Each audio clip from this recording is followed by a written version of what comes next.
सीधा सीधा ये बॉल टेम्परिंग का इल्जाम क्या? हरदीप सिंह ने 15वां ओवर जिस टाइम कर रहा था उस टाइम रिवर्स स्विंग हो रहा था। नए बॉल के साथ इज इट टू अर्ली क्योंकि जी अब ये इसका मतलब है क्योंकि बॉल 12वें 13वें ओवर तक बन गया था क्योंकि जी रिवर्स के काबिल हो गया था क्योंकि जो वो 15वां ओवर करने आया तो उसका रिवर्स स्विंग होना शुरू हो गया था। तो अंपायर्स को यहाँ भी आंखें खुली रखनी चाहिए। ये अगर पाकिस्तानी बॉलर्स का होता ना तो शोर मिस सकता था। ये अगर 15वें ओवर में आके जो अर्शदीप सिंह अगर उसका रिवर्स स्विंग हो रहा था इसका मतलब है कि जी सीरियस काम हुआ है बॉल पे। बॉल टेम्परिंग का इल्जाम क्या? आपको क्लिप दिलाएं हम बस भाई से।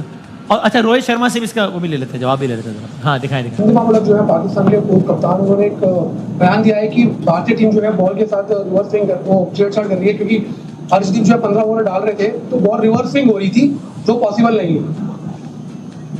अभी क्या जवाब दूं इसका मैं भाई? अभी इतने धूप में आप खेल रहे हो, विकेट इतना ड्राई है, बॉल रिवर्स अपने आप होता है यार। सब टीम का हो रहा है, हमारा क्यों? सब टीम रिवर्स स्विंग कर रहे हैं। तो समटाइम्स थोड़ा दिमाग को खोलना भी जरूरी है। ओपिनियन इन दोनों में से किसके ओपिनियन के करीब है? नहीं, मैं किसी के ओपिनियन पे नहीं जाऊंगा। अपना ओपिनियन मैं दें। ये कहूंगा कि हर्षदीप ने हाँ क्या एलबीडब्ल्यू या बोल्ड करें।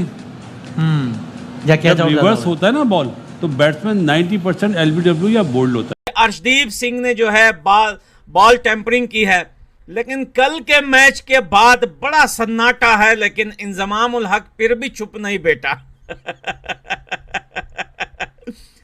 हिंदुस्तान का ये तारीखी शिकस्त जो इंग्लैंड को दिया है, उन्होंने इतना शर्मनाक शिकस्त, वो भी सेमीफाइनल में।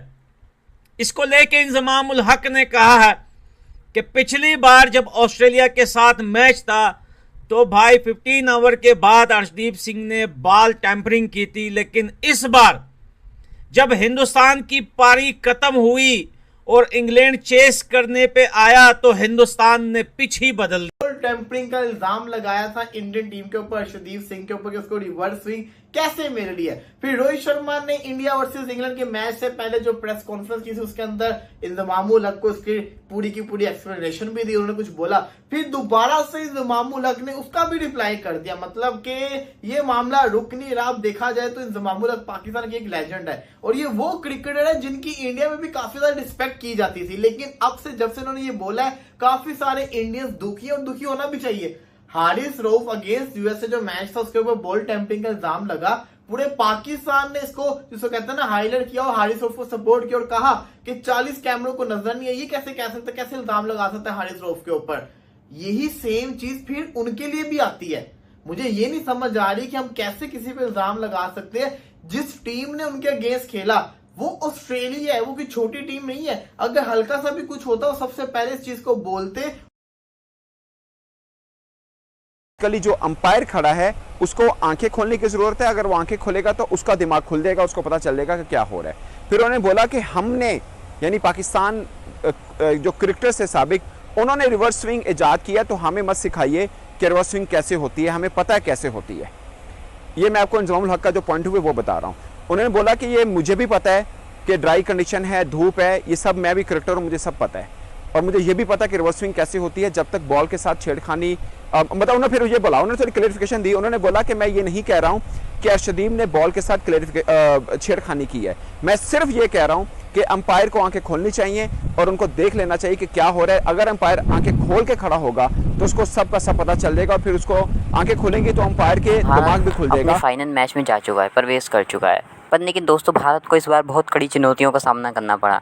फाइनल और सेमीफाइनल वैसे तो वर्ल्ड कप में 2 ही होते हैं, पर लेकिन दोस्तों भारत को फाइनल और सेमीफाइनल से पहले ऑस्ट्रेलिया से भिड़ना पड़ा और जो एक करारा मैच था ऑस्ट्रेलिया के लिए, करारी हार थी जिसमें भारत ने ऑस्ट्रेलिया को हरा दिया। तो भाई पाकिस्तानी मीडिया की तरफ से रिएक्शन आने ना शुरू हो गया कि भाई भारत ने ऑस्ट्रेलिया जैसी टीम को इतने बड़े मैच में कैसे हरा दिया, क्योंकि भारत बड़े मैच में हार जाता था और भारत ने सब गलतियों को सुधार के इस बार ऑस्ट्रेलिया को हरा दिया। तो भाई पाकिस्तान के इमाम उल हक यानी कि जो पूर्व कप्तान रह चुके हैं और पूर्व बेहतरीन बैटर हैं पाकिस्तान के, उन्होंने ये कहना शुरू कर दिया कि भाई अर्शदीप सिंह ने बोनी के संग टेम्परिंग किया, यानी कि बोनी के संग छेड़खानी की है, जिससे कि भाई बोन जो है 15 ओवर में भी जो रिवर्स स्विंग दिखा रही थी।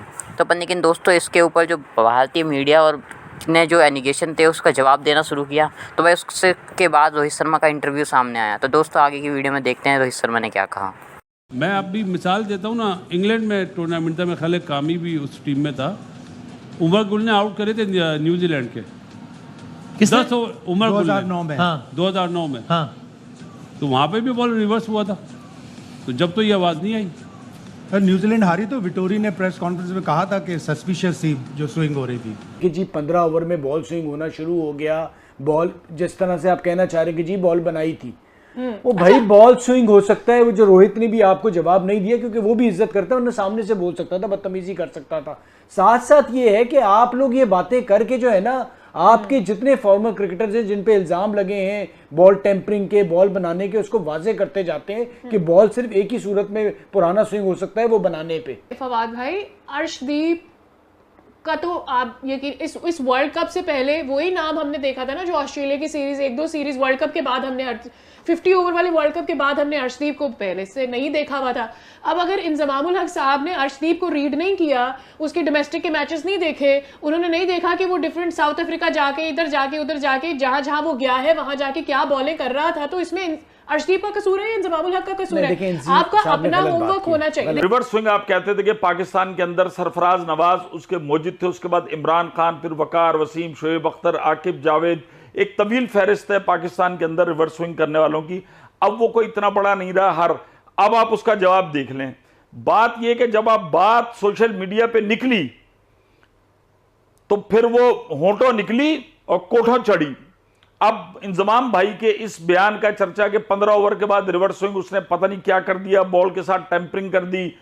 अब आईसीसी का मैच होने जा रहा है, प्री मैच प्रेस कॉन्फ्रेंस हो रही है, रोहित शर्मा ने, भाई सहाफी तो सवाल ठोक देते हैं, एक सहाफी ने सवाल ठोक दिया।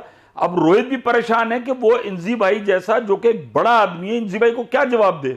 उससे सुना, लेकिन वो जाते जाते वो ये इशारा कर गया ना, वो महमूद भाई के दिल पे लग गया। जी भाईजान, होती है बॉल टेम्परिंग? मेरे ख्याल से 60 कैमरे भी लगा देना तो भी वारदात डालने वाला डाल देगा वारदात, कोई भी नहीं पकड़ सकता। अच्छा, जबान पे ब्लेड लगाया हुआ नहीं मतलब ओके। मैं आपको ऑनेस्टली बताऊं, अंपायर बॉलिंग भी मेरे देखा, ख्याल से गेंद जो को थ्रो करते हैं वो ताकि गेंद रफ हो, एक तरफ से 2-3 टप्पे करके थ्रो करते हैं ताकि गेंद रफ हो। देखिए बहुत से तरीके हैं, बहुत से तरीके हैं। वो आपने कभी ऐसा मैच खेला जहां आपको अंदाजा हो गया कि ये इसने बॉल टेम्परिंग की है? अभी मैंने वैसे 350 मैच खेले हैं, तो उसमें आपको अंदाजा मैच का बताऊं यानी अंदाजन कितने मैच होंगे? मतलब सामने वाली बॉलिंग का, सामने वाली का। हाँ हाँ नहीं देखे ये बात अपने वाले का ही बता देना, वो ब्रेक में बताना कि सामने वाले का बता देना। ये मैं बात करूंगा कि वो कंडीशन ड्राई है वेस्ट इंडीज की, वहाँ पे हम लोग बहुत क्रिकेट खेले, वहाँ पे नया बॉल ही बहुत जल्दी रफ होना शुरू हो जाता है। और दूसरा हमारे जो बॉलर है, हमारे तो अमेरिका में पहला मैच यूएसए के साथ खेले हैं, सही है। शाहीन ने जो अपना लास्ट ओवर किया वो ज़रा देखें ना, आप दिखाएं,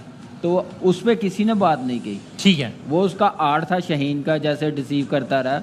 हर्षदीप सिंह का भी आर्ट था, उसको उसकी स्किल करे। ये कि आपके बॉलर्स भी स्विंग कर रहे थे, जब आपके बॉलर स्विंग कर रहे थे, दुनिया जब उनके ऊपर लान तान कर रही थी, तो आपने तो वही बराबरी कर दी ना, आपने उनसे हटके तो कोई बात नहीं की। एक चीज ये होती है। दूसरी चीज ये होती है, आप किसी भी इंडियन शो को उठा के देख लें, जब कभी कोई पुराने किस्से याद कर रहा होता है, वो इंजमामुल हक को जो रिस्पेक्ट देते हैं और जो इंजमामुल हक के लिए बात करते हैं कि जी इंजमामुल हक जैसा हमने मिडिल ऑर्डर बैटर नहीं देखा, इंजमामुल हक जैसे हमने छक्के चौके नहीं देखी, उनकी पावर नहीं देखी, उन जैसा कॉन्फिडेंस नहीं देखा, उसके बदले में आप ये तो ख्याल रखें कि यार आप क्या जवाब में बात कर रहे हैं। आपको और एक और भी चीज है फवाद भाई, मैंने देखा बहुत सारे पाकिस्तानी न्यूज चैनल्स पे या टीवी चैनल्स पे, जहां भी कहीं पर अभी वर्ल्ड कप की बात हुई, आज की बात कर रही हूँ मैं, कल के मैच के ऊपर एनालिसिस आया है, किसी ने बोला कि जी आईसीसी का इंडिया कमाऊ पूत है। भाई तो आप भी बन जाओ कमाऊ पूत, आप भी लगा लो इतना पैसा, आप भी रेवेन्यू जनरेट, इसलिए जो है इंडिया फाइनल में बैठा हुआ है। तो अभी तक आपने वीडियो में देख ही नहीं रहा होगा कि भाई रोहित शर्मा के बयान पे जो आया था कि भाई इमाम हक के ऊपर जो रोहित शर्मा ने बयान दिया था कि भाई यार तुम भी एक बड़े क्रिकेटर हो, हमसे सीनियर हो,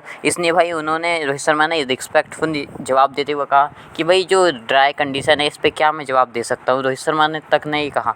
पर लेकिन दोस्तों पाकिस्तान के इमाम हक को तब भी शर्म नहीं आई और उन्होंने ये कहना शुरू कर दिया कि भाई ये जो सेमीफाइनल हुआ इसमें जो है उसे पिच ही बदल दी गई। पर लेकिन दोस्तों ऐसा तो करना संभव ही नहीं कि पिच को बदल दिया जाए कभी बारिश में मात्र आधे घंटे से भी कम में मैच रुका। भाई आधे घंटे से कम में तो पिच को सुधारा भी नहीं जा सकता, और ये पिच बदलने की बात तो बहुत बड़ी है। तो दोस्तों जो पाकिस्तान के इमाम हुआ क्या वो अपनी रेपुटेशन बचाने के चक्कर में कुछ भी बयानबाजी कर रहे हैं, जिससे पाकिस्तानी मीडिया भी समझ रहा है, और पाकिस्तानी मीडिया उसने खुद भी नेम डाल रहा है कि भाई अब बिनाम हक जो है बेतुकी बातें कर रहे हैं, और उनका कोई जो है जड़ नहीं है, यानी कि उनकी कोई जो है मेन मकसद नहीं है। तो दोस्तों आपको वीडियो कैसे लगी कमेंट करें, दोस्तों चैनल को सब्सक्राइब करना मत भूलिए।